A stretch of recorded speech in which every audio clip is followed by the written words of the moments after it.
আসসালামু আলাইকুম শিক্ষার্থীরা, আশা করি সবাই ভালো আছো। সবাইকে সহজে পড়া শিখিতে সাদর আমন্ত্রণ।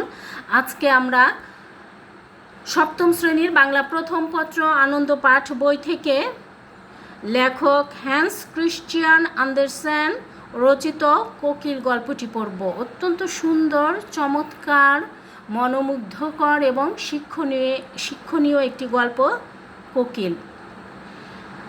যেহেতু এটি ভিনদেশি রূপকথার গল্প, আমরা এই ভাষা বুঝব না। এই ভাষাকে বোঝার জন্য সহজ সরল বাংলায় রূপান্তর করেছেন, আর কি অনুবাদ করেছেন লেখক বুদ্ধদেব বসু। গল্পের নাম কোকিল। এখানে ছবিতে একটা কোকিল দেখা যাচ্ছে। এসো আমরা গল্পটি পড়া শুরু করি। তোমাদের বইয়ের প্রথম পাতায় এমন সুন্দর একটা ছবি আছে। ছবিটা আমরা আগে দেখে নিচ্ছি। গল্পটি পড়তে পড়তে এই ছবিটা কিন্তু আমাদের চোখের সামনে ভেসে উঠবে। এখানে গাছের ডালে একটা কোকিল, এখানে একজন রাজা তার বিছানায় ঘুমোচ্ছেন। এটি বিদেশি রূপকথা, আমাদের বাংলায় রূপান্তর করেছেন লেখক বুদ্ধদেব বসু। অতি সুন্দর এবং চমৎকার একটি গল্প, যেটা না পড়লেই নয়। এ গল্পটি থেকে আমরা একটি চিরন্তন সত্য জানতে পারবো। সেটা এখন আমি বলবো না, গল্প শেষে তোমরা নিজেরাই সবাই তা বুঝতে পারবে, বলতে পারবে নিজেরা। গল্পটি শুরু করছি, শোনো তবে। চীন দেশের রাজা একজন চিনেম্যান। তার আগে পিছে ডাইনে বায়ে যত লোক, তারাও সব চিনে। রাজার ছিল এক প্রাসাদ, অমন আর পৃথিবীতে হয় না। বাগানে ফোটে কত আশ্চর্য ফুল, সবচেয়ে যেগুলো দামি তাদের গলায় রূপোর ঘণ্টা বাঁধা। কাছ দিয়ে যদি হেঁটে যাও, ঘণ্টার শব্দে ফিরে তাকাতেই হবে। এই হচ্ছে রাজার রাজদরবারের প্রাসাদের বাগানের সৌন্দর্যের কথা। বুঝলে, রাজার বাগানে সব ব্যবস্থাই চমৎকার। বলছে অসম্ভব সুন্দর তার প্রাসাদ, অসম্ভব সুন্দর তার বাগান, এবং সেখানে অতি চমৎকার ব্যবস্থা। সুন্দর ফুলগুলোর গলায় ঘণ্টা বাঁধা, ওখান দিয়ে পাশ আর দিয়ে লোক গেলেই ঘণ্টাটা বাজবে, তোমার তাকাতেই হবে বাধ্য হয়ে। এত বড় বাগান, মালি নিজেই জানে না তার শেষ কোথায়। যদি কেবলই হেঁটে চলো, আসবে এক বনের ধারে। কি সুন্দর বন, তাতে মস্ত উঁচু গাছ আর গভীর হ্রদ। বলছে বাগানে বড় বড় উঁচু উঁচু গাছ আর গভীর হ্রদও রয়েছে বনের ভিতরে। বন সোজা সমুদ্রে চলে গেছে, নীল জলের অতল সমুদ্র, আর ঝুঁকে পড়া ডালপালার আড়ালে লুকিয়ে থাকে এক কোকিল। দেখো, এখানে একটা কোকিলের কথা বলা হয়েছে। ওই যে আমরা গল্পের নামকরণই কিন্তু কোকিল, সেই কোকিলই হচ্ছে এই কোকিল। সে ওই নীল জল, সমুদ্রের যে নীল জল, সেই জলের উপর গাছের ডালপালাগুলো ঝুঁকে পড়েছে। সেই ঝুঁকে পড়া ডালের আড়ালেই একটা কোকিল দেখা যায়। কি মধুর তার গান, এত মধুর যে জেলে মাছ ধরতে এসে হাতের কাজ ফেলে চুপ করে শোনে। জেলেও মাছ ধরতে এসে চুপ করে গান শোনে। যখন শেষ রাতে জাল ফেলতে আসে, সে শোনে কোকিলের স্বর। যখন শেষ রাতে, শেষ রাত মানে ভোরবেলা, ভোর রাতে জাল ফেলতে আসে, জাল ফেলে রেখে চলে যায়, আবার দিন হলে উঠায়, সেই সময়ও সে সেই কোকিলের স্বর শুনতে পায়। নানা দেশ থেকে নানা লোক আসে সেই রাজধানীতে, দেখে বাহাবা দেয়। রাজার প্রাসাদ আর বাগান দেখে তাদের চোখের পলক আর পড়ে না। কিন্তু কোকিলের গান যেই তারা শোনে, অমনি বলে ওঠে, আহ, এমন আর হয় না। দেশে ফিরে এসে তারা কোকিলের গল্প করে। পণ্ডিতেরা বড় বড় পুঁথি লেখেন চীন রাজার প্রাসাদ নিয়ে, বাগান নিয়ে। কিন্তু কোকিলকে কি তারা ভুলতে পারেন? সেই পাখির প্রশংসা হাজার পাতা জুড়ে। আর কবিরা হৃদে ঘেরা বনের বুকের সেই আশ্চর্য পাখিকে নিয়ে আশ্চর্য সব কবিতা লেখেন। পুঁথিগুলো পৃথিবীতে কে না পড়ল, আর চীন রাজার হাতেও একখানা এসে পড়ল বই কি। বলছে সে দেশের রাজার প্রাসাদ বাগান এগুলো দেখে মানুষ সবাই মুগ্ধ যারা ঘুরতে আসে। তো ওই যে কোকিলের গান কেউ কিন্তু ভোলে না। এখানে কবিরা লেখকরা সে দেশের প্রাসাদ বাগান নিয়ে কবিতা লেখে, কিন্তু সবচেয়ে বেশি লেখে কোকিলকে নিয়ে। সেরকম একটা বই একদিন রাজার হাতে এসে পড়ল। তার সোনার সিংহাসনে বসে বসে তিনি পড়লেন, আরও পড়লেন। পড়তে পড়তে কেবল খুশি হয়ে মাথা নাড়তে লাগলেন। কেবল তার রাজধানীর, তার প্রাসাদের আর বাগানের এত সব উচ্ছ্বসিত বর্ণনা পড়ে বড় ভালো লাগলো তার। কিন্তু সবচেয়ে ভালো হচ্ছে কোকিল পাখি, সেখানে স্পষ্ট করে লেখা। বলছে এই যে বাগান প্রাসাদ এগুলো সব কিছুর চাইতে সবচেয়ে উৎকৃষ্ট হচ্ছে কোকিল পাখি, এটা সবাই বইয়ে লিখেছেন। রাজা চমকে উঠলেন। কোকিল সে কি জিনিস? ও রকম কোনো পাখি আছে নাকি আমার রাজত্বে? আমার বাগানেও নাকি আছে? আমি তো কখনো শুনিনি, কি কাণ্ড! তার কথা আমি প্রথম জানলাম এসব বই পড়ে। রাজা তার প্রধান আমত্তকে ডেকে পাঠালেন। তিনি এতই প্রধান যে তার নিকটস্থ কেউ যদি কখনো সাহস করে তার সঙ্গে কথা বলতো, তিনি শুধু জবাব দিতেন পি, আর তার অবশ্য কোনো মানে হয় না। বলছেন প্রধান আমত্তকে ডাকলেন। প্রধান আমত্ত খুব ক্ষমতাবান ছিলেন, এখানে সে কথাই বলা হয়েছে।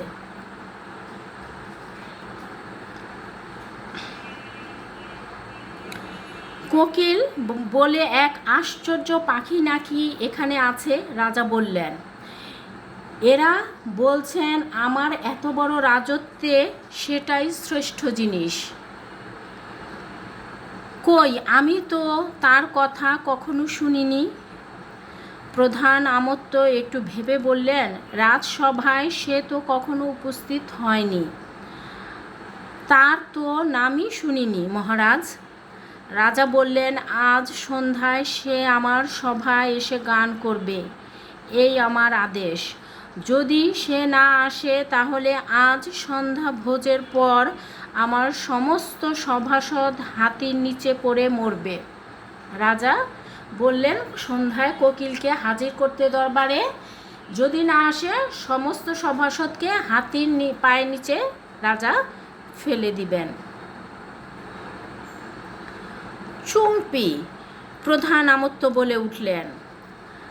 তারপর আবার তিনি ওঠানামা করলেন 200 সিঁড়ি দিয়ে, খুঁজলেন সব ঘর সব বারান্দা, আর সভাসদরা ছুটল তার সঙ্গে সঙ্গে। হাতির নিচে পড়ে মরতে কারোরই পছন্দ নয়। শেষটায় রান্নাঘরে ছোট একটা মেয়ের সঙ্গে তাদের দেখা।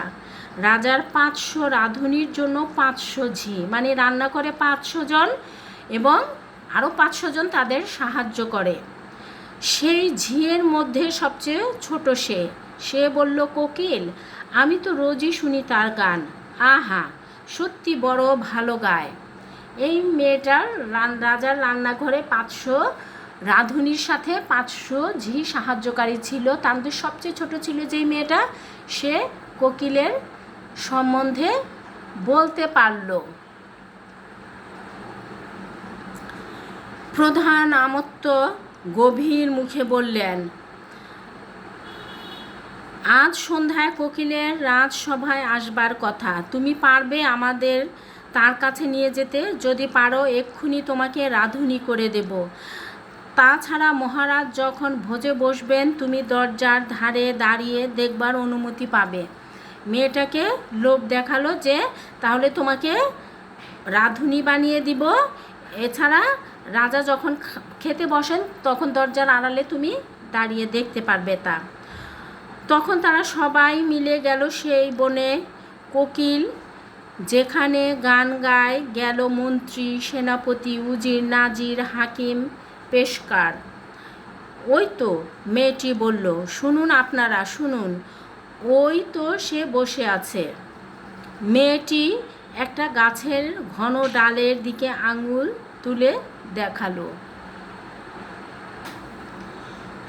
অনেকক্ষণ উকি ঝুঁকি লাফ ঝাঁপ মেরে অনেক চেষ্টায় সবাই সেই কালো পাখিকে দেখতে পেল। প্রধান অমাত্য বলে উঠলেন, আরে এ আবার একটা পাখি নাকি? মরি মরি, কী রূপ! সমস্ত দল এই রসিকতায় হেসে উঠল। মেয়েটি গলা চড়িয়ে বলল, কোকিল, শুনছ? আমাদের সম্রাট তোমার গান শোনবার ইচ্ছা প্রকাশ করেছেন। নিশ্চয়ই নিশ্চয়ই। কোকিল তক্ষুনি মহা উৎসাহে গান গাইতে আরম্ভ করল। সবাই, কোকিল পাখি তো দেখতে কালো হয়, কালো কোকিলকে দেখে সবাই হাসতে শুরু করলো। তখন মেয়েটি গলা চড়িয়ে জোরে আওয়াজ করে কোকিলটাকে বলল যে আমাদের সম্রাট তোমার গান শুনতে চেয়েছেন। তখন নিশ্চয় নিশ্চয় বলে কোকিল তখনই খুব উৎসাহ নিয়ে গান গাইতে শুরু করলো। কোকিল ভেবেছিল সম্রাট বুঝি সেখানে উপস্থিত। প্রধান অমাত্য গম্ভীর স্বরে বললেন, বেশ গান তোমার কোকিল। আজ রাজপ্রাসাদের সান্ধ্য উৎসবে তোমাকে আমি নিমন্ত্রণ করছি। সেখানে তুমি গান শুনিয়ে আমাদের সম্রাটকে মুগ্ধ করবে। কোকিলের গান শুনে প্রধান অমাত্য খুশি হলেন এবং তাকে দাওয়াত করলেন রাজার প্রাসাদে সন্ধ্যায় গান গাওয়ার জন্য, রাজার দরবারে। রাজসভায় আর আজ উৎসব সজ্জা। সভার ঠিক মাঝখানে সোনার একটা ডালে হীরের পাতা বসানো। কোকিল সেখানে বসবে। দেখো, সভার মাঝখানে সোনার একটা ডালটা সোনা দিয়ে করা হয়েছে এবং হিরে দিয়ে পাতা বানানো হয়েছে, সেখানে কোকিল বসবে। সভাসদরা বসেছেন সাজের আর অলংকারের ঝিলিক তুলে। সভাসদরাও খুব সেজেগুজে আসছেন। আর সেই ছোট্ট মেয়েটি দরজার আড়ালে, সে এখন রাধুনির পদ পেয়েছে। সবাই কোকিলের দিকে তাকিয়ে স্বয়ং সম্রাট চোখের ইশারায় তাকে উৎসাহ দিচ্ছেন। বললেন, সম্রাটও কোকিলকে গান গাইতে উৎসাহ দিলেন। আর কোকিল এমন আশ্চর্য গান করলো যে সম্রাটের দুই চোখ জলে ভরে উঠল। চোখ ছাপিয়ে বেয়ে পড়ল গাল দিয়ে। তখন কোকিল গাইল আরও মধুর, আরও তীব্র মধুর স্বরে। তা সোজা বুকের মধ্যে এসে লাগলো। সম্রাট এত খুশি হলেন যে তিনি তাকে তার এক পাটি সোনার চটি গলায় পরবার জন্য দিতে চাইলেন। কিন্তু কোকিল বলল, মহারাজ, আমাকে ক্ষমা করুন, আমি আর কিছু নিতে পারবো না। যথেষ্ট পুরস্কার আমি পেয়েছি। আমি সম্রাটের চোখে অশ্রু দেখেছি, সেই তো আমার পরম ঐশ্বর্য। সম্রাটের অশ্রুর অদ্ভুত ক্ষমতা, এত বড় পুরস্কার আর কি আছে? গান শুনে রাজা খুব মুগ্ধ হয়ে তাকে আরও উপহার দিতে চাইলেন, কিন্তু সম্রাট যে কাঁদতে পেরেছেন, সম্রাটের আনন্দে গান শুনে যে কান্না এসেছে, সেটাই কোকিল বলল তার অনেক বড় পাওয়া। তখন থেকে রাজসভাতেই তার বাসা হলো, নিজের সোনার খাঁচায়। দিনের মধ্যে দুবার সে বেরোতে পারে আর রাত্রে একবার। আর তার বেরোবার সময় সঙ্গে থাকে 12 জন চাকর। মনে রাখবে, কয়জন? 12 জন।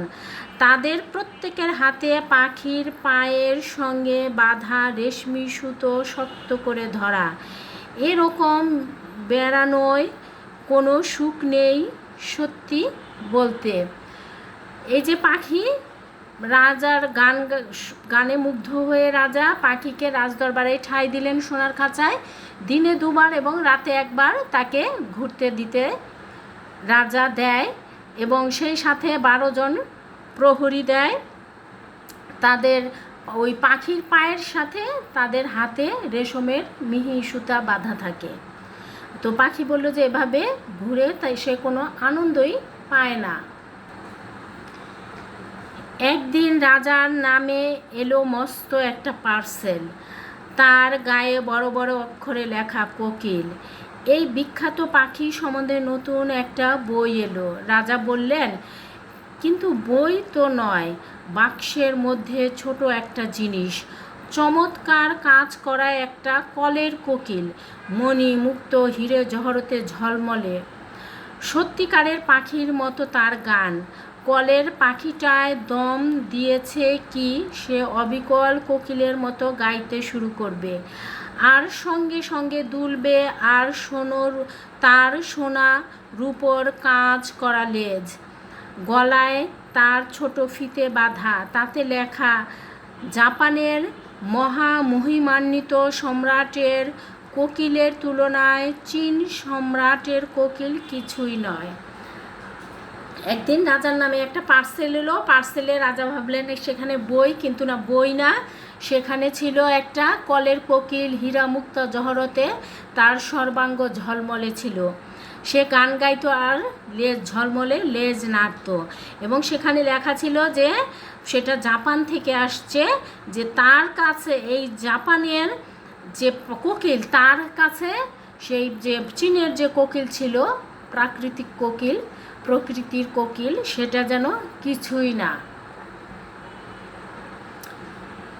এখন এরা দুজন একসঙ্গে গান করুক। রাজা বললেন, সে কি চমৎকারই হবে। দুজনে একসঙ্গে গাইলো, কিন্তু বেশি জমলো না, কারণ কলের কোকিল গাইলো বাধাগত, আর সত্যিকারের কোকিল গাইল নিজের খেয়ালে। কলের কোকিল তো বাধাগতই গাইবে, সে তো যন্ত্র, তাকে যতটুক দেওয়া হয়েছে ততটুকুই, আর সত্যিকারের কোকিল নিজের মতো করে গাইল। কোকিল বাহক বলল, আমাদের কোকিলের কিছু দোষ নয়, ও বাধা সুর গায়, একেবারে নিখুঁত। তারপর কলের কোকিল একা গাইল, আসল কোকিলেরই মতো সে মুগ্ধ করল। তার ওপর সে দেখতে অনেক ভালো, বাজু বন্ধ হাড়ের মতো ঝলমল করছে, মানে যে মণিমুক্তার জন্য তার শরীর ঝলমলে। একবার নয়, দুবার নয়, 32 বার কলের কোকিল সেই একই গত গাইল, তবু ক্লান্ত হলো না। অমাত্যদের আবার শুনতেও আপত্তি নেই, কিন্তু সম্রাট বললেন, এখন জ্যান্ত কোকিল কিছু গান করুক। কিন্তু কোথায় সে? কখন সে উড়ে গেছে খোলা জানালা দিয়ে, ফিরে গেছে বনের সবুজ বুকে, কেউ লক্ষ্য করেনি। 32 বার, একবার দুইবার না, 32 বার, মানে যতবার তুমি অন করবে মেশিন ততবারই তো কোকিলটা গাইবে। এভাবে 32 বার গাইলো, পরে একই গান। পরে রাজা বললে যে এবার আমাদের কোকিল গান করুক, কিন্তু সে তখন আর সেখানে নেই। তারপর অবশ্য কলের কোকিলকে আবার গাইতে হলো। 34 বারের বার একই গত তারা শুনল। পরের পূর্ণিমায় রাজ্যের এক প্রজাকে নিমন্ত্রণ করা হলো এই পাখি দেখতে। সঙ্গীত বিশারদ দেখবেন, গানও শুনতে হবে, তাদের রাজার হুকুম। গান তারা শুনল, একবার নয়, দুবার নয়, 36 বার। প্রথম 32 বার, দ্বিতীয়বার 34 বার, তারপর 36 বার। এত খুশি হলো তারা গান শুনে যেন 36 পেয়ালা চা খেয়েছে। কেউ বলল আহা, কেউ বলল ওহো, কেউ ঘাড় নাড়লো, কেউ নাড়লো মাথায়। কিন্তু সেই যে জেলে বনের মধ্যে আসল কোকিলের গান যে শুনেছিল, সে বলল মন্দ নয়, কিন্তু যতবার গাইলো এক রকমই লাগলো যেন, আর কি যেন একটা নেই মনে হলো। সবাই খুব আহা আহা বাহা বা করলো, কিন্তু জেলে যে কোকিলের সত্যিকারের কোকিলের গান শুনেছিল সে বলল কিছু একটা নেই। কথাটা সঙ্গীত বিশারদ শুনে ফেললেন। ভুরু কুচকে বললেন, কি নেই বলো তো বাপু। তালে লয়ে সুরে মানে একেবারে নিখুঁত। জেলে বেচারা ঘাবড়ে চুপ করে গেল। আসল কোকিল নির্বাসিত হলো দেশ থেকে, নকল পাখিটা রইল রাজার হালে। সম্রাটের বিছানার পাশে রেশমি বালিশে সে ঘুমায়, চারদিকে মণিমুক্ত হিরে জহরতের সব উপঢৌকন ছড়ানো। সঙ্গীত বিশারদ এই নকল পাখি সম্বন্ধে 25খানা মোটা মোটা পুঁথি লিখে ফেললেন। তার লেখা যেমন লম্বা তেমনি গুরুগম্ভীর, চীন ভাষায় যত শক্ত শক্ত কথা আছে সব তাতে। তবু সবাই বলল যে তারা সবটা পড়েছে এবং পড়ে বুঝেছে। পাছে কেউ বোকা ভাবে, কি সঙ্গীত বিশারদ চটে গিয়ে পাগলা হাতির নিচে তাদের থেতলে মারেন। কাটলো 1 বছর এমনি করে। কলের পাখির গানের প্রতিটি ছোট ছোট টান সম্রাটের মুখস্থ, তার পারিষদদের মুখস্থ, প্রত্যেক চীনের মুখস্থ। এরই মধ্যে একদিন হলো কি, কলের পাখি গেয়ে চলছে এত ভালো সে আর কখনোই যেন গায়নি। সম্রাট শুনছেন বিছানায় শুয়ে, হঠাৎ পাখিটার ভেতরে একটা শব্দ হলো, গর। কি যে একটা ছিঁড়ে গেল, গ গর। সবগুলো চাকা একবার ঘুরে এলো, তারপর গান থেমে গেল। রাজা একদিন গান শুনছিলেন, হঠাৎ গর শব্দ করে মেশিনটা যেন বন্ধ হয়ে গেল। সম্রাট লাফিয়ে উঠলেন, ডেকে পাঠালেন তার দেহ পুরোহিতকে। চীন সম্রাটের চিকিৎসকের তাই উপাধি, চিকিৎসককে তারা দেহ পুরোহিত বলতো। কিন্তু তিনি কি করবেন? তারপর ডাকা হলো ঘড়িওয়ালাকে। অনেক বলা বলি, অনেক খোঁজাখুঁজি, ঠুকঠাকের পর পাখিটাকে কোনো রকম মেরামত করা গেল বটে, কিন্তু আগের জিনিস আর হলো না। ঘড়িওয়ালা বলে গেল একে যেন খুব সাবধানে নাড়াচাড়া করা হয়। কলকবজা গেছে খারাপ হয়ে, নতুন আর বসানো যাবে না।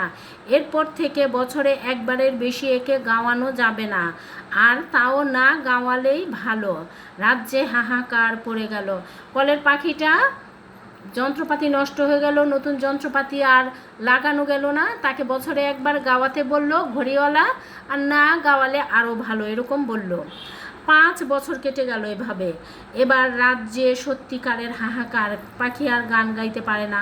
চীনেরা তাদের সম্রাটকে সত্যি ভালোবাসে, আর এখন শোনা যাচ্ছে যে সম্রাটের নাকি অসুখ, আর বেশি দিন তিনি বাঁচবেন না। এরই মধ্যে নতুন একজন সম্রাট ঠিক করা হয়ে গেছে, আর প্রজারা রাজপ্রাসাদের বাইরে রাস্তায় দাঁড়িয়ে প্রধান আমত্তর কাছে খোঁজ নিচ্ছে রাজা কেমন আছেন। অমনি করে পাখি আর গান গাইতে পারে না। 5 বছর কেটে গেল। রাজা খুবই অসুস্থ হয়ে পড়লেন। তো চীনবাসীরা ভাবলেন রাজা মারা যাবেন, তারা নতুন একজন রাজা ঠিক করে ফেললেন।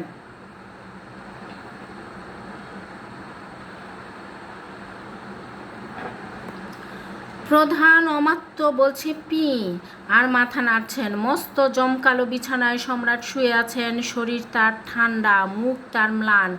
সভাসদের ধারণা তিনি মরে গেছেন। তারা ছুটেছেন নতুন সম্রাটকে অভিনন্দন জানাতে, কিন্তু সম্রাট মরেননি। শক্ত নিশার হয়ে শুয়ে আছেন জমকালো বিছানায়। ঘরের জানালা খোলা, আকাশ থেকে চাঁদের আলো এসে পড়েছে সম্রাটের ওপর আর তার কলের পাখির ওপর। অতি কষ্টে সম্রাটের নিঃশ্বাস পড়ছে, কেউ যেন চেপে বসেছে তার বুকের ওপর।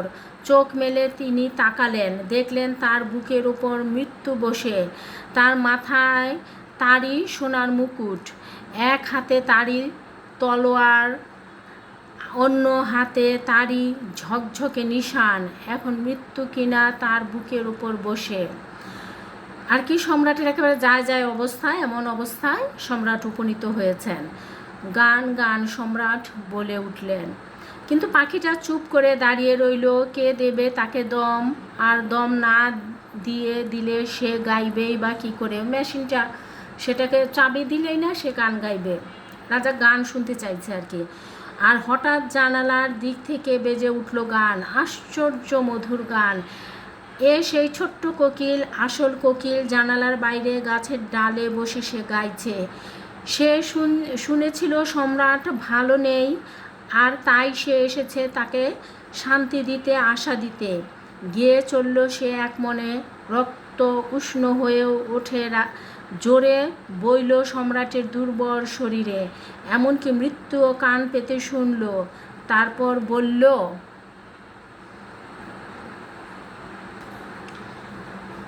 আহা, থেমো না বাছা, থেমো না। তবে আমাকে দাও ওই ঝকঝকে সোনালি তরোয়াল, দাও ওই চোখ ঝলসানো নিশান, দাও ওই সম্রাটের মুকুট। এগুলো সব মৃত্যু নিয়ে গিয়েছিল। আর মৃত্যু একে একে সব ঐশ্বর্য দিয়ে দিল। গান শুনবে বলে কোকিলকে সব এগুলো দিয়ে দিয়েছিল। মৃত্যু কিন্তু রাজার মুকুট পরে নিয়েছিল, তরোয়াল হাতে নিয়ে তারপর রাজার বুকের উপর চেপে বসেছিল। কিন্তু পাখি গান শোনানোর লোভে এগুলো সব আবার নিজের কাছে নিল। কোকিলের গান আর থামে না। রাজা বলে উঠলেন, ধন্য কোকিল, তুমি ধন্য। ওরে দেবতার দূত, স্বর্গের পাখি, তোকে তো আমি চিনি, তোকেই না আমি আমার রাজত্ব থেকে তাড়িয়ে দিয়েছিলাম, তবু তুই তো আজ তাড়িয়ে দিলি মৃত্যুকে আমার হৃদয় থেকে। কি পুরস্কার চাস তুই বল? রাজা গান শুনে সুস্থ হয়ে গেল, আর রাজার ওই পাখির গান শুনে ও মৃত্যুদূত খুশি হয়ে সব কিছু রেখে, রাজার জান রেখে সে খুশি হয়ে চলে গেল। তখন রাজা সুস্থ হয়ে উঠে বসে পাখিকে পুরস্কার দিতে চাইলেন। কোকিল বলল, আমি তো পেয়েছি আমার পুরস্কার মহারাজ। প্রথম যেদিন আমি আপনার সামনে গান করি আপনার চোখে জল এসেছিল, তা আমি কখনো ভুলব না। যে গান গায় ওর বেশি আর কোনো মণিমুক্ত চায় সে? এখন আপনি ঘুমন মহারাজ, সুস্থ সবল হয়ে উঠুন, আর আমি আপনাকে গান শোনাই। গাইল কোকিল। শুনতে শুনতে সম্রাট ঘুমিয়ে পড়লেন। সে ঘুম মুছিয়ে দিল তার সমস্ত রোগ, সমস্ত ক্লান্তি। সকালবেলায় আলো জানালা দিয়ে তার মুখের উপর এসে পড়ল। তিনি জেগে উঠলেন নতুন স্বাস্থ্য, নতুন উৎসাহ নিয়ে। অমাত্য কি ভৃত্য কেউ তখনও আসেনি। সবাই জানে তিনি আর বেঁচে নেই। কেবল কোকিল তখনও গান করছে তার পাশে বসে। তুমি সব সময় থাকবে আমার সঙ্গে, থাকবে তো? সম্রাট বললেন, তোমার যেমন খুশি গান করবে তুমি। কলের পুতুলটাকে 1000 টুকরো করে আমি ভেঙে ফেলব। কোকিল বলল, মহারাজ মিছি মিছি ওর উপর রাগ করছেন। যতখানি ওর সাধ্য ও করেছে, ততখানি ওকে রেখেছেন, এখনও রাখুন। আমি তো রাজপ্রাসাদে বাসা বেঁধে থাকতে পারবো না। অনুমতি করুন, যখন ইচ্ছে করবে আমি আসব। এসে সন্ধেবেলায় জানালার ধারে ওই ডালের উপর বসে গান শোনাবো আপনাকে। সে গান শুনে অনেক কথা আপনার মনে পড়বে।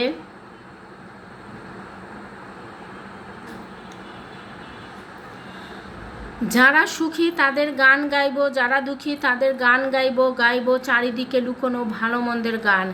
আপনার এই ছোট পাখিটি অনেক দূরে দূরে ঘুরে বেড়ায়, গরিব জেলের ঘরে, চাষিদের খেতে, আপনার সভার ঐশ্বর্য থেকে অনেক দূরে যারা থাকে, যায় তাদের কাছে, জানে তাদের কথা।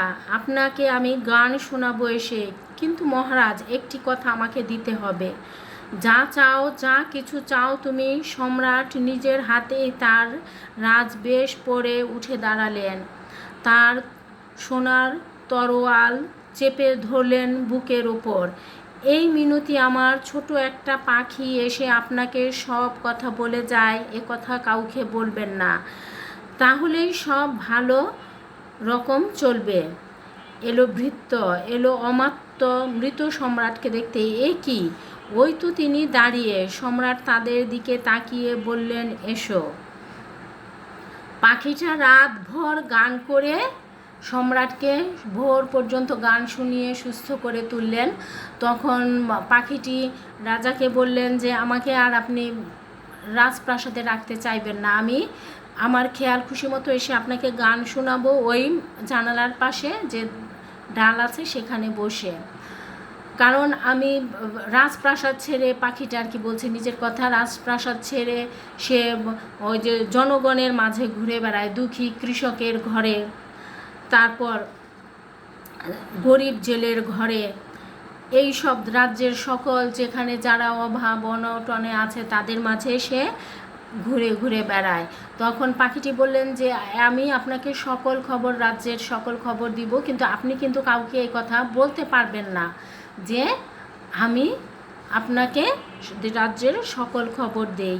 তখন রাজা এই কথা শুনে কি করলো, নিজের জামা কাপড় পোশাক পরিচ্ছেদ পরলো। এমন সময় ওই ভৃত্য অমাত্য তারা এলেন মৃত রাজাকে দেখতে, কিন্তু এসে দেখলেন যে রাজা পোশাক আশাক পরে একেবারে তৈরি হয়ে দাঁড়িয়ে আছেন।